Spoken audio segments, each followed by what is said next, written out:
এক সময়ে টালিগঞ্জের জনপ্রিয় এবং অতি পরিচিত মুখ ছিলেন তিনি।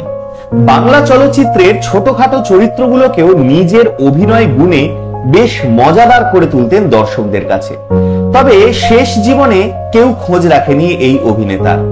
নিজের সারাটা জীবন ধরে যেই মানুষটা দর্শকদের নিজের প্রতিভা দিয়ে শুধুই আনন্দ দিয়ে গেছে, শেষকালে এসে অবহেলা ছাড়া আর কিছুই পাননি তাদের থেকে। চরম অভাবে কেটেছে শেষ কটা বছর, তারপর চিরতরে চলে গেছেন একেবারে নিঃশব্দে। কে তিনি সব বলছি। এই গুরুত্বপূর্ণ প্রতিবেদন শেষ অবধি দেখুন। আমি দীপেন্দু, দ্য নিউজ বাংলা এন্টারটেইনমেন্টে আপনাদের স্বাগত জানাই। টালিগঞ্জ পাড়ার অন্যতম ব্রাত্য এক অভিনেতা তিনি। একসময় সিনেমা থেকে টেলিভিশনের পর্দায় রোজকার চেনা মুখের অভিনেতা ছিলেন তিনি। কিন্তু ফিল্ম জগৎ ও দর্শকরা তার অভিনয় প্রতিভা নিয়ে ভাবেইনি কখনো। কোনো স্বীকৃতিই পাননি তিনি, পাননি তার অভিনয়ের প্রাপ্য মর্যাদাও। চলে গেছেন নীরবে, এতটাই নীরবে যে মৃত্যুর তারিখও খুব স্পষ্ট নয়। তিনি অভিনেতা সুনীল মুখোপাধ্যায়।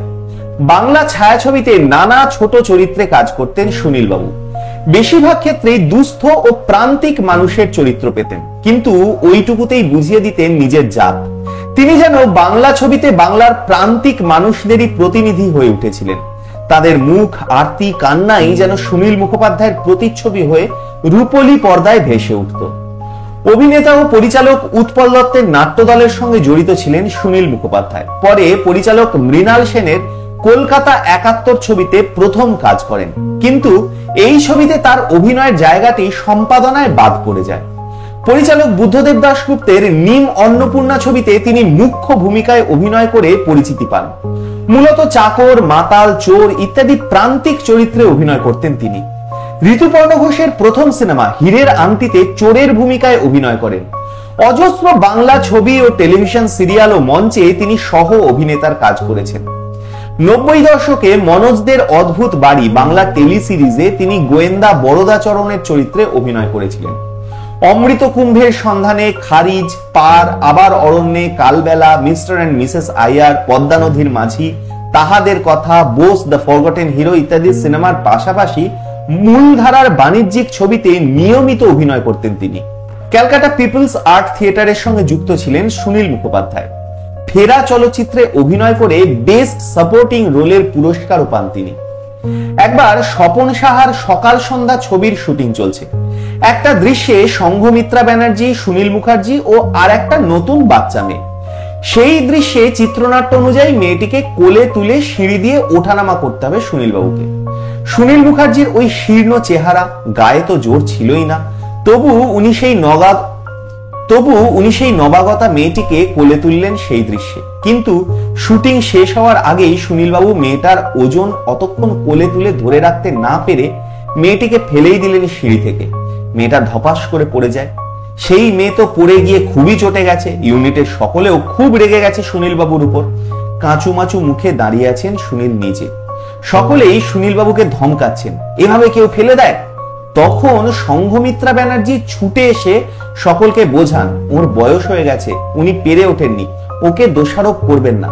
পরিস্থিতি সামাল দেন সংঘমিত্রা। এই ঘটনায় বোঝা যায় সিনেমায় যারা কেবলই লোক হাসান তাদের কত কষ্টই না সহ্য করতে হয়, কত কিছু মানিয়ে নিতে হয়। আবার যারা ভিলেন বা ভ্যাম্পের চরিত্রে অভিনয় করেন তারা বাস্তবে কতটা দরদি হন। একটা সময়ের পরে সুনীল মুখোপাধ্যায় টালিগঞ্জ পাড়ায় কাজ করা কমিয়েই দিয়েছিলেন, কারণ একই একঘেয়ে দুস্থ, গরিব, চোর, মাতাল এইসব যত প্রান্তিক চরিত্র তাকে দেওয়া হতো। অপ্রাপ্তি, স্বীকৃতিবিহীন অভিনয়ে জীবনে শ্রান্ত হয়ে গিয়েছিলেন তিনি। বলতেন, এই রকম রোল বাঙালি জাতিকে আমি প্রচুর দিয়েছি, আমার পাওয়ার কিছুই নেই। শেষে দীর্ঘদিন ধরেই অসুস্থ ছিলেন তিনি। যাদবপুরের কেপিসি হাসপাতালে ভর্তি ছিলেন টিবি সংক্রমণ নিয়ে। সরকারের তরফে কেউ খবরও নেয়নি, সাহায্য করা তো দূরের কথা। তবে আর্টিস্ট ফোরাম এবং সিনেটেল চেষ্টা করেছিল নার্সিংহোমে ওর পাহাড় প্রমাণ বিল মেটাতে। 2012 সালের মে মাসে প্রয়াত হন অভিনেতা সুনীল মুখোপাধ্যায়। কিন্তু তার শেষ যাত্রায় তেমন কেউই আসেননি, শেষ শ্রদ্ধাও পাননি। নীরবে অনাদরে তার শেষকৃত্য সম্পন্ন হয়। ছোট চরিত্রের অভিনেতাদের এই পরিণতি নতুন কিছুই নয়, করুণা ও সহানুভূতির বন্যাও কাঙ্ক্ষিত নয়। সময়ের নিয়মেই মানুষ সামনে এগিয়ে যায় সব ভুলে, কিন্তু প্রশ্ন একটাই, সুনীল মুখোপাধ্যায়ের মতো প্রতিভাবান অভিনেতার শেষ জীবনের এই দুর্দশার জন্য ফিল্ম ইন্ডাস্ট্রি, দর্শককুল, সরকার কারো কোনোদিন কোনো দায় ছিল না? সুনীল মুখোপাধ্যায়কে আমরা নিংড়ে নিয়েছি, নিঃস্ব করে দিয়েছি, দিইনি কিছুই। আরো কত এরকম প্রতিভাবান অভিনেতার গল্প হয়তো সুনীল মুখোপাধ্যায়ের মতোই শেষ হবে, থাকবে না তাদের নিয়ে কোনো লেখা, তাদের জীবন কাহিনীর ইতিহাস। তারা কেবল থেকে যাবেন পর্দায়। সুনীল মুখোপাধ্যায়ের কোন অভিনয় আপনার সবচেয়ে প্রিয়? আপনাদের মূল্যবান এবং গুরুত্বপূর্ণ মতামত জানান দ্য নিউজ বাংলা এন্টারটেনমেন্টের কমেন্ট সেকশনে। আর দেখতে থাকুন দ্য নিউজ বাংলা এন্টারটেনমেন্ট। দুর্নীতি রাজনীতির বাইরে রূপলী জগতের এই ধরনের সব খবর জানতে চোখ রাখুন কেবলমাত্র দ্য নিউজ বাংলা এন্টারটেনমেন্ট।